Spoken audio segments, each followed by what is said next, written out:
जय हिंद दोस्तों, welcome back to our channel. Welcome back to job ट्रियर। आई होप कि आप लोग अच्छे होंगे और अपने स्टडी में बेहतरीन तरीके से लगे होंगे। झारखंड में एक न्यू शिक्षक बम्पर भर्ती का अपडेट निकल के आ रही है दोस्तों। एक बहुत बड़ी बहाली जो है यहाँ पे झारखंड में निकलने जा रही है। उसका जो है अप्रोक्स 40,000 जो है आपके शिक्षकों की बहाली यहाँ पे देखने को मिल सकती है। और इसका एक उससे संबंधित एक बड़ी अपडेट यहाँ पे निकल के आ रही है। स्कूली शिक्षा एवं साक्षरता विभाग ने इससे संबंधित एक इम्पॉर्टेंट जो है यहाँ पे जानकारी नोटिस के माध्यम से जो है निकल के आ रही है। यानी स्कूली साक्षरता विभाग ने नोटिस जारी किया है, जिसमें इन्होंने बताया है कि इस शिक्षक भर्ती में क्या योग्यता रहेगी, क्या आयु सीमा रहने वाली है, वेतन आपका कैसे मिलेगा, सिलेक्शन प्रोसीजर क्या है। तो एक बहुत बड़ी खुशखबरी निकल के आ रही है झारखंड के सभी तमाम उन अभ्यर्थियों के लिए जो शिक्षक नियुक्ति का बेसब्री से इंतजार कर रहे हैं। तो एक बहुत बड़ी अपडेट है। डिटेल इन्फॉर्मेशन इस वीडियो में डिस्कस करेंगे। क्या कुछ जो है यहाँ पे जो है प्रोसीजर रहने वाला है इस बहाली से संबंधित। तो चलिए अपडेट की ओर यानी आपके नोटिस की ओर आपको ले चलता हूँ, फिर डिटेल में बात करते हैं इन सभी पॉइंट पे। इससे पहले चैनल पर अगर फर्स्ट टाइम जुड़े हैं तो चैनल को ज़रूर सब्सक्राइब करके बेल आइकन को प्रेस कर लीजिएगा, ताकि इसी तरह की ताज़ा तरीन अपडेट आप तक मिल सके। देख सकते हैं दोस्तों, झारखंड सरकार स्कूली शिक्षा एवं साक्षरता विभाग प्राथमिक शिक्षा निदेशालय की तरफ से जो है यहाँ पे इम्पोर्टेंट नोटिस है इस भर्ती से रिगार्डिंग। देख सकते हैं यहाँ पे विषय दिया गया है कि जनजातीय एवं क्षेत्रीय भाषा प्रोत्साहन योजना के अंतर्गत राज्य के सभी 24 जिलों के प्रारंभिक विद्यालयों व या प्राथमिक कक्षा वाले विद्यालयों प्रत्येक विद्यालय में एक के अंतर्गत सर्वेक्षण के आधार पर जनजातीय और एवं क्षेत्रीय भाषा के संवर्धीकरण हेतु चिन्हित विद्यालयों में जनजातीय एवं क्षेत्रीय भाषा माचेत मास्टर के संचयन के मानदेय आदि के निर्धारण की स्वीकृति। यहाँ पे स्वीकृति मिल चुकी है, मानदेय टीचर कहलाएंगे। यानी यहाँ पे जो है आपका क्षेत्रीय और जनजातीय भाषा से जो है आपके जो शिक्षक रिक्रूटमेंट्स निकलने जा रही है। और इसमें अगर देखेंगे तो झारखंड के 24 जिलों में ये बहाली आपको देखने को मिलेगी और हर एक विद्यालय में एक टीचर मिनिमम जो है यहाँ पे अपॉइंट किए जाएंगे। साथ ही साथ देख सकते हैं, चलिए सिलसिलेवार तरीके से सारे पॉइंट को समझते हैं किन किन भाषाओं की यहाँ पे आपकी नियुक्ति होने जा रही है। तो जैसे कि जनजातीय भाषा की बात करें तो संथाली हो, खड़िया, कुड़ुक, मुंडारी, मालतो, बिरहोरी, भूमीज, असुर तथा क्षेत्रीय भाषा बंगला, उड़िया, पंचपरगनिया, खोरठा, कुरमाली, नागपुरी का आधिकारिक प्रयोग किया जाता है। तो यानी 24 जिलों में इन सभी भाषाओं का, क्षेत्रीय और जनजातीय भाषाओं का इस्तेमाल किया जाता है। तो इन्हीं भाषाओं के जो है यहाँ पे शिक्षकों की नियुक्ति की जाएगी। और यहाँ पे बता दें कि आपके जो है यहाँ पे महत्वपूर्ण जो यहाँ पे देखिए इस पॉइंट में क्या बातें कही गई है कि वर्ष आपका 2022-23 में झारखंड सरकार द्वारा प्रायोगिक स्तर पर राज्य के 259 विद्यालयों में जो है जनजातीय व और क्षेत्रीय भाषा को मातृभाषा के रूप में जो है स्वीकार करते हुए शिक्षण प्रक्रिया प्रारंभ की गई।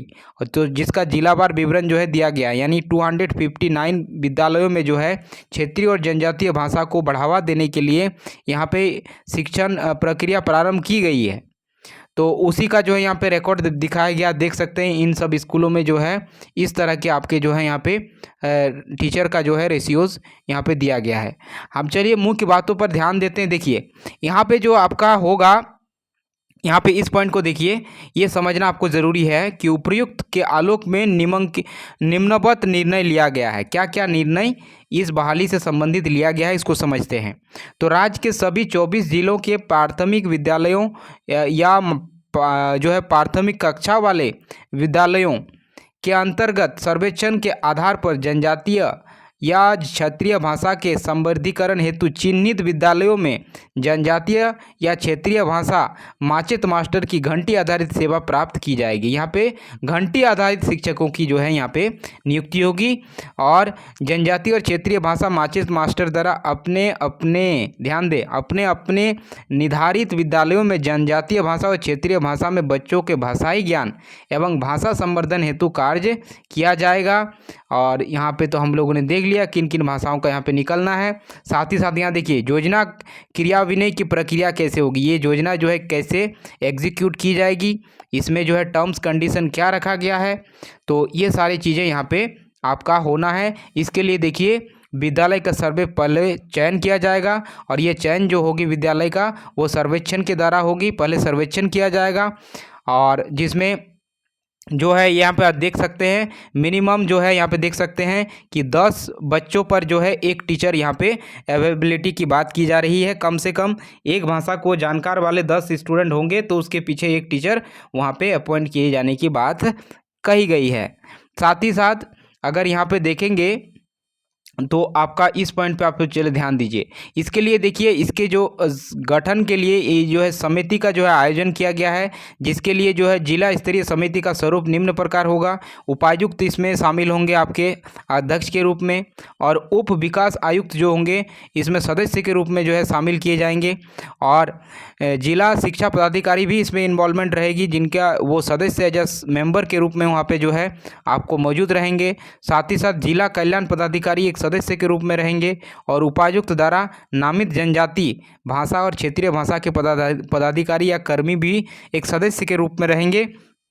तो यहाँ पे देख सकते हैं जिला शिक्षा अधीक्षक भी रहेंगे सदस्य सचिव के रूप में। तो इस तरह से जो है आपका सिलेक्शन यहाँ पे होना है। इन सभी के द्वारा जो है ये समिति के द्वारा जो है यहाँ पे नियुक्ति प्रक्रिया को जो है किया जाएगा, जिसमें देख सकते हैं आपका जो है प्रखंड लेवल के साथ साथ यहाँ पे देखिए अब ये तो बात समझ में आ गई। अब देखिए चयन हेतु अर्हता क्या होना चाहिए, यानी आपका क्वालिफिकेशन योग्यता क्या होना चाहिए। ध्यान दीजिएगा यहाँ योग्यता की बात की जा रही है, यही आपका ऑफिशियल है और इससे बाहर कुछ नहीं है। यही सब क्राइटेरिया आपके पास है तो बिल्कुल आप जो है माचित मास्टर बनने की एलिजिबिलिटी को रखेंगे। देख सकते हैं जनजातीय एवं क्षेत्रीय भाषा माचित मास्टर के चयन हेतु जो है ये अर्हता रखी गई है। शैक्षिक अर्हता जो है मान्यता प्राप्त बोर्ड से न्यूनतम इंटरमीडिएट, न्यूनतम बोला है, मिनिमम इंटरमीडिएट यानी +2 में 45% अंकों के साथ उत्तीर्ण होना जरूरी है और इंटरमीडिएट में उपयुक्त अंकित विज्ञापित जनजातीय और क्षेत्रीय भाषा में उत्तीर्ण होना अनिवार्य होगा। मतलब आपने क्लास 12 अगर किया हुआ है जिसमें आपने अगर क्षेत्रीय और जनजातीय भाषा में से कोई भी भाषा अगर आपने रखा था तो बिल्कुल आप लोग जो है एलिजिबिलिटी को रखते हैं, यानी आप एलिजिबल माने जाएंगे। अगर आपने 12th में जो है खोटा रखा है, कुरमाली रखा था, नागपुरी रखा था, हो रखा था, कुछ भी रखा था एज अ सब्जेक्ट के रूप में अगर आप लोगों ने पढ़ा है 12th में और 45% स्कोर है आपका तो बिल्कुल आप लोग एलिजिबिलिटी को रखते हैं। साथ ही साथ आयु की बात करें तो मिनिमम 21 ईयर्स होना चाहिए और मैक्सिमम ध्यान दें 45 ईयर्स का उम्र आपके पास होना चाहिए। उसके साथ साथ यहाँ पे देखिए चयन प्रक्रिया कैसी रहने वाली है, वेरी वेरी इंपॉर्टेंट। तो चयन की प्रक्रिया मेधा सूची का निर्माण किया जाएगा। अब ये मेधा सूची जो होता है कैसे बनेगा, तो मेधा सूची जो आपका इस आधार पर बनेगा, ध्यान दीजिएगा, इस आधार पर आपका मेधा सूची को तैयार किया जाएगा। इसको ध्यान से समझते हैं, वीडियो को थोड़ा सा आप लोग डिटेल में अंत तक देखें, थोड़ा सा फोकस करके, तो सारी चीज़ें एक ही बार में समझ में आपको आ जाएगी। बने रहिएगा अंत तक। देख सकते हैं आपका मैट्रिक स्तर पर जो है आपको जो है यहाँ पे अधिकतम अंक, यहाँ पे ध्यान दीजिएगा, ये मैट्रिक है, ये इंटरमीडिएट +2 है और अगर आपने इंटरमीडिएट प्लस जनजातीय क्षेत्रीय भाषा के लिए आपको जो है यहाँ पे सारे अंक देने की बात की जा रही है।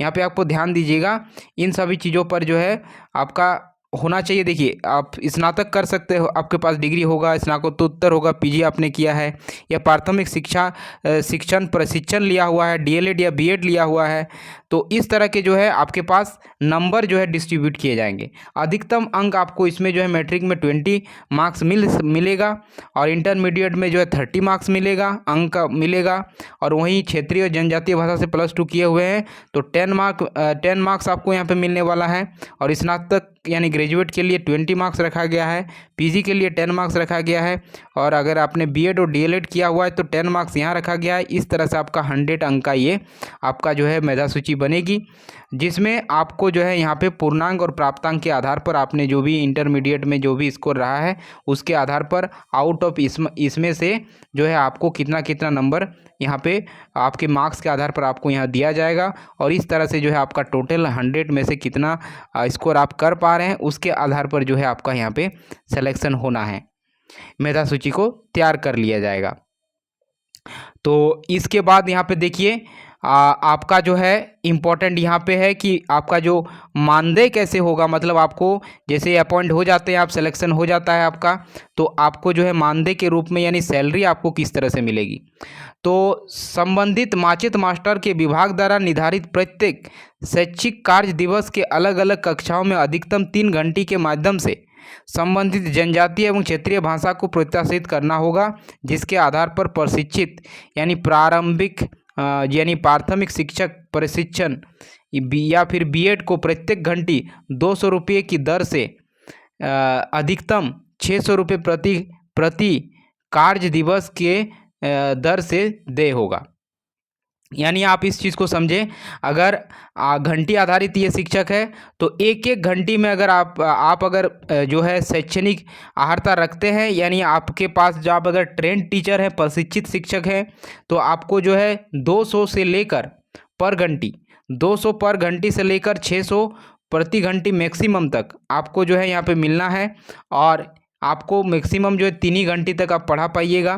तो उसका रेट यहाँ पे दिया गया है कि अगर आप लोगों ने जो है प्रशिक्षित टीचर हैं यानी बीएड डीएलएड किए हुए हैं उस भाषा से, तो आपको 200 रुपया प्रति घंटी मिलेगा और अधिकतम एक दिन में आप 600 रुपया कमा सकते हैं, मतलब 600 रुपया आपको मिलेगा और 3 ही घंटी आप यहाँ पे पढ़ा पाइएगा। वहीं अगर आप अप्रशिक्षित जो है शिक्षक हैं, आपके पास सिर्फ 12th पास हैं आप, और आपके पास क्षेत्रीय जनजातीय भाषा था, इस वजह से आप एलिजिबल हैं। तो सिर्फ अगर आप ग्रेजुएट नहीं हैं, आप ग्रेजुएट भी हैं और आप अगर +2 भी किए हुए हैं, बट आपके पास कोई प्रशिक्षण नहीं लिया हुआ है टीचिंग का, तो आपको जो है 120 रुपये प्रति घंटे की दर से मिलेगी और मैक्सिमम जो है आप 360 रुपया आपको यहाँ पे मिलेगा प्रतिदिन। तो इस हिसाब से आपका जो है यहाँ पे मानदेय होगा। और प्रत्येक माह देख सकते हैं, प्रत्येक माह अधिकतम कार्य दिवस 25 दिन की गणना की जाएगी, यानी आपको मंथली में 30 दिन में सिर्फ और आपका जो है 25 दिन का ही जो है आपका यहाँ पे सैलरी आपको मिलेगी हर एक मंथ में। चाहे स्कूल ज़्यादा दिन तक इससे चले, वैसे भी देखा जाए तो 25 दिन से ज़्यादा चलती नहीं है, हर एक मंथ में 25 दिन ही स्कूल खुली हुई रहती है गवर्नमेंट में। तो आपका जो है 25 दिन का ही आपको जो है यहाँ पे भत्ता मिलेगा, यानी आपको जो है यहाँ पे सैलरी मिलेगी। तो ये था दोस्तों आपका क्षेत्रीय और जनजातीय भाषा से संबंधित एक बहुत बड़ी अपडेट, जो यहाँ पे स्कूली शिक्षा एवं साक्षरता विभाग ने इस चीज़ को जो है नोटिस के थ्रू जो है यहाँ पे इन्फॉर्म कर दिया है। तो ऐसे आप सोच सकते हैं झारखंड में इतने सारे स्कूल्स हैं, तो उसमें अगर एक भी टीचर अपॉइंट किए जाते हैं तो ऊपर भी आपके जो है 40,000 के जो है प्लस जो है आपके यहाँ पे शिक्षकों की बहाली यानी रिक्रूटमेंट्स यहाँ पे देखने को मिलेगी। तो बिल्कुल आप लोग अगर आहारता रखते हैं तो बिल्कुल पॉजिटिव एनर्जी के साथ रहिए। ये जो है इस पे काम हो रही है और डे बाय डे कुछ ना कुछ अपडेट आती जा रही है। इट मीन्स ये चीज़ जो है बहुत जल्दी होने की चांसेस है। तो ये अभी की अपडेट है, इसके रिगार्डिंग कोई भी अपडेट अगर आती है तो आपको इस चैनल के माध्यम से इन्फॉर्म किया जाएगा। तो चैनल को आप सब्सक्राइब करके ज़रूर रखिएगा और वीडियो पसंद आई है तो एक लाइक ज़रूर कीजिएगा। वीडियो को अंत तक देखने के लिए बहुत बहुत धन्यवाद। Thanks for watching.